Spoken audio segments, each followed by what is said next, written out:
Hi, this is Laura George, and I'm a designer for Mary Bridge Children's Hospital, Festival of Trees. Today, I'm going to do a walkthrough of pre-planning for Designer Day.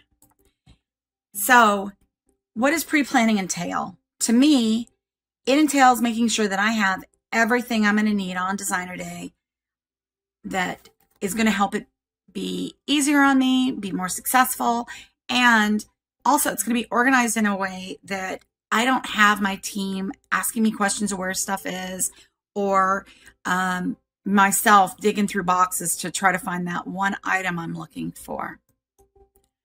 So my organization starts with my supplies. As we saw in the last picture, I usually take a vacuum or a broom or both, and definitely a step ladder or two. And then the smaller supplies, I have them all in a muck bucket that has a nice little bib around it. So my scissors, my pins, my wire cutters, any other tools I have are easily accessible on the outside. And on the center, I may have wire or paintbrushes or glue guns. I'm also going to have some hedge trimmers, so in case I need to trim back my branches, or fishing line in case I need to lift a branch and kind of hide some holes or unclump some branches. I've got everything that I'm going to possibly need to do that. There is a list in your designer handbook that makes suggestions of items that you may want to bring with you on that day. And remember, bringing more means you're doing without less. So the more you bring, the better off you are. After that, I like to typically number my boxes or my bins. In this example, these are perfectly sized, all the same size. They stack beautifully. That's not how it's going to be, because like with me, I've got some florals. Things are longer, things are fatter, things are different shapes. And so I number all of my boxes and bins in the order that they're going to be used, but they're not all pristine and looking the same. In the very first box, I am going to put the very first items I need, which are my extension cords and my lights. And in this instance, I am going to, again, bring extras. I want extra extension cords and extra lights in case those lights that I've tested prior to Designer Day decide on Designer Day they just are not working. That way, I'm not panicked and stressed running out to the store or having somebody go through and try to change out all the fuses. We're not troubleshooting anything. We're just going on to the next box. Additional pre-work that I'm going to do to make things easier on myself is I'm going to construct a base for my topper, and I'm going to either partially construct or fully construct my topper prior to getting to Designer Day. So my box number 2 is going to have a base, which in this image you can see it might be floral foam on a stick.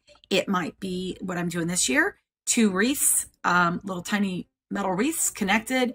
It might be a foam cone, a metal cone, whatever. Just something that you can attach to the trunk of your tree to then attach all of your items to. For myself, we're using a lot of ornaments and flowers and greenery this year, so I'm going to have that stuff pre-attached to those little wreaths and have them all in one box. So we're pulling it out, fluffing it up, filling some stuff in, and getting it on my tree as quickly as possible on Designer Day. So after our ornaments and our topper, our lights and our topper are our ornaments. In this example, what I'm going to do is kind of explain how I like to box up my ornaments. Now, in the picture, I only had 1 through 5. In this, I'm using 3 through 5 really to box the ornaments I'm doing. Depending on how many of the main ornaments I have that reflect my theme, they're all going in a singular box. So in this case, this example was Owl Be Home for Christmas. And our primary ornaments were owls, and some of them were household things like stockings or ice skates.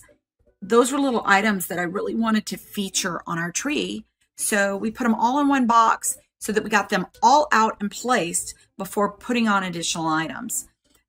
We had additionally We had some unique ornaments like bells and swags of pine cones, and those went in our next box, box 4, and then box 5 would have been my sprays and the ribbon and little things that we used for filler. Some people do more sparse trees. There is no right or wrong, but I like to take a lot of extra filler because it's stuff I can use around the 10 by 10 space if it's not needed on the tree. I also like to, on my inventory list, capture what boxes they're going in so that I can keep track that I have all of my ornaments in boxes, and all of those boxes are accounted for when I head out for designer day. Now, we've talked about organization. I've got my bucket, I've got my numbering system, I've got all my ornaments in boxes, and then I've got my gifts and my vignette items. I'm going to organize those based upon what will be installed and when.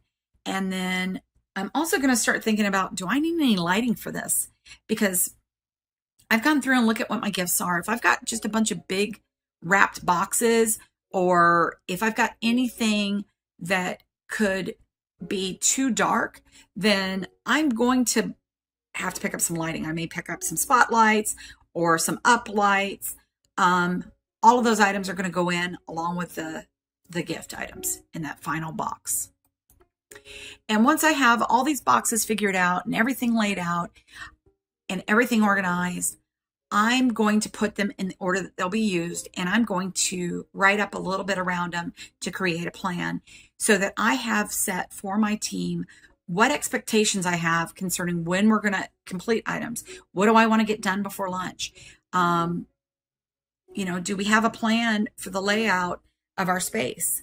And I'm going to attach that to this, but I may have additional instructions besides my overall plan, but I'm going to put in there what order I anticipate doing things and some pictures concerning, like in this instance, I have my tree. We're going to run some extension cords straight up, and then we're going to wrap the trunk with lights. I may have some little visuals in here just to make it easier on my team. I'm also going to have a spatial plan based upon the row I'm located in and the location in the row. I'm going to decide where I believe we're going to put things. Now, things may change on designer day. This is just so I can say, hey, every inch on my PowerPoint is actually equals 2 feet. My tree stands 3 feet. So how much room is that going to take up? Do I have room for a table and a barrel? Where do I want to lay these things? It's a 10 by 10 space. Just making sure that I am all good to go and have a general idea of how everything's going to look. So, important pre-designer day info that I'm going to also provide to my team is they need to know how to register as a volunteer, where are they going to park, and where are they going to enter the building on designer day. They're going to go to sign in first thing. I want to make sure they know where that is, our tree number and our location within the space, and provide them with a plan that I've created as early as possible so there is no confusion around what we're going to do and what the expectations are for the day. Thank you for joining me for this pre-planning, and the next video will be all about designer day. Thank you so much for your time.